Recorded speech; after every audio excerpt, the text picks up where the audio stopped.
I am Will Kuhlke. I am a printmaker. Today we're talking about a screen printing exhibition that I got coming up.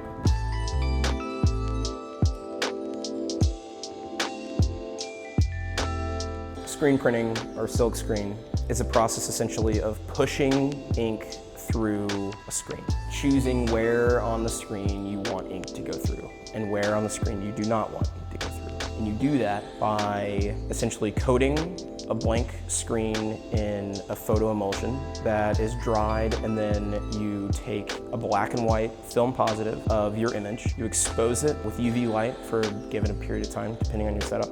Then you take your screen and you wash out all of the areas that weren't exposed to light, that were blocked by ink on your transparency, are now water soluble, and everything that did get hit with light has been hardened, so it's a photochemical process. And then you have now a stencil, essentially, that you put ink with a squeegee and you pull it across and you fill every hole with ink. You place it on your paper and you run your squeegee over, pressing it from your screen down into your paper. And through a series of that process, repeating over and over, you build up layers, and therefore you build up your final image.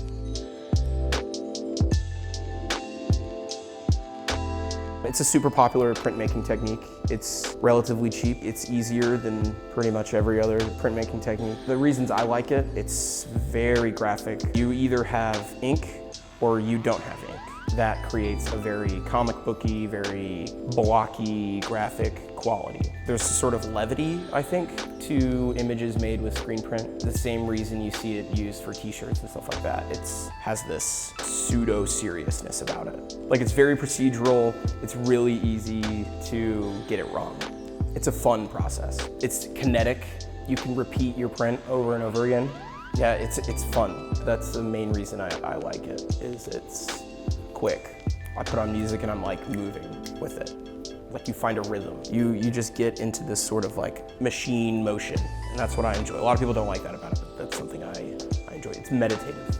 It's tangible, it's physical, it's something you can pick up and put down. It's something you can destroy physically. It's something that like has physical volume, physical weight, takes up space, especially if it's like a sculpture or piece that is gonna go into your home or into your studio or wherever. It can't just like go into a file. It requires attention and space.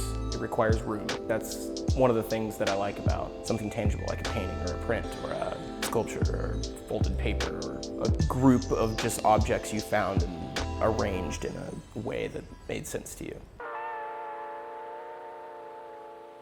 I originally started screen printing onto shirts because of, I was in a band, and, we were okay, but our shirts and our other memorabilia was really great.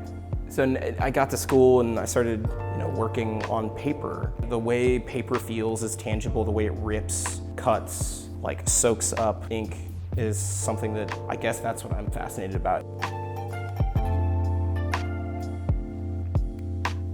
It started when I got a little bit of attention for one particular print I did for a class, and it was just of a building. And in that print, I was exploring the idea of institutions, like political, financial, spiritual, cultural institutions, and how they, to me, especially at the time, seemed like these impenetrable entities, like people, but larger and stronger and in ways more standoffish.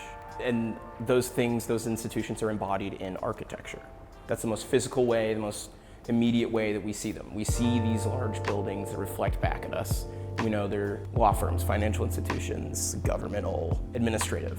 And we're standing on the outside looking up at their physical grandeur. That relationship between an individual and an institution, I've been drawn to that sort of identity and exploration, and that's what the show's about. So it's a series of buildings from the Kansas City area, most of them I find particularly interesting, and I start to draw parallels between them as institutions, them as parts of narrative, them as these moving things with sort of a disregard for us walking along on the sidewalks, and then exploring us as those people on the sidewalks. So that's basically what the show's about.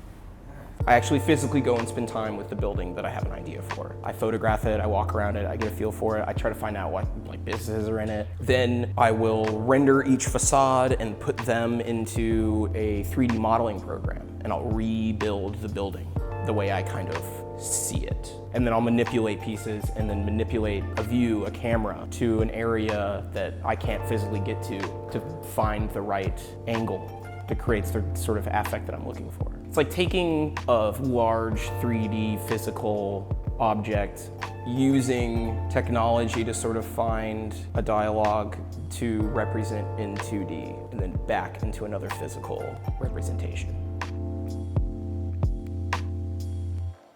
The biggest thing that I learned about myself is that I'm not quite as good as I thought I was at the beginning. There's a lot of prep work that goes into making a print, and there's a lot of steps you can take to make it easier on you when it comes to actual printing. And there's steps that you can take that don't affect the final product as beneficially as you might think, that make the printing process extremely difficult. It's like rather than layering colors, you can make it really hard on yourself and isolate colors, essentially. And I was doing that at the beginning, and I realized I'm just not as good. I'm not good enough to do that. So it's a kind of printing hubris that I had and then am losing. The more I learn, the more I know that I don't know anything. The better I get, the more I see flaws in my own ability.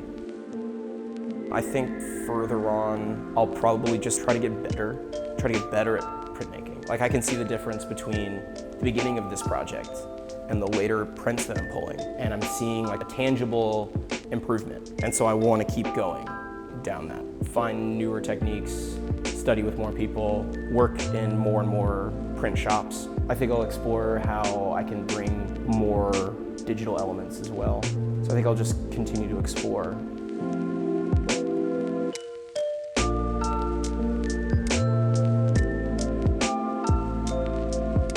It sounds really cheesy when I just say it out loud, but I really enjoy the interaction between ink and paper. That's why I'm a printmaker. That's what I would call myself. That's the type of artist I am, a printmaker.